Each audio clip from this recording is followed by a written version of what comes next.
নিরাপত্তা কর্মীদের সাথে নিয়ে বুধবার কাঠালিয়া ব্লকের অন্তর্গত 84টি ভোট কেন্দ্রে পৌঁছে যান দায়িত্বপ্রাপ্ত ভোট কর্মীরা। শান্তিপূর্ণভাবে নির্বাচন সম্পন্ন করতে ভোট কেন্দ্রগুলিতে 352টি নিরাপত্তা কর্মী যুক্ত করা হয়েছে। কাঠালিয়া ব্লকের অধীন গ্রাম পঞ্চায়েতে 21টি আসনে নির্বাচন হবে। বৃহস্পতিবার সকাল 7টা থেকে বিকেল 4টা পর্যন্ত ভোট গ্রহণ চলবে। কাঠালিয়া ব্লকের টোটাল 84টা পুলিং স্টেশন আছে।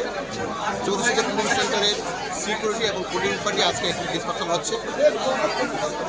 টোটাল 21টা পঞ্চায়েতের মধ্যে 84টা, এর মধ্যে সবগুলো 84টা পুলিং স্টেশনে এখানে ভোট হচ্ছে। কয়েকটা পুলিং স্টেশনে শুধু জেলা পরিষদ হচ্ছে, বাকি ম্যাক্সিমাম 69টা পুলিং স্টেশনের মধ্যে ত্রিস্তরীয় ভোট হচ্ছে। সবগুলো 3 টায়ার পুলিং স্টেশনে ভোট হচ্ছে। पंख मिल जाते हैं ख्वाब वालों को,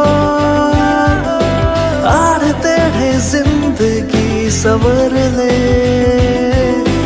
ऊंची ऊंची उड़ाने मुस्काने, उस मीठे पल का भरोसा तू कर ले।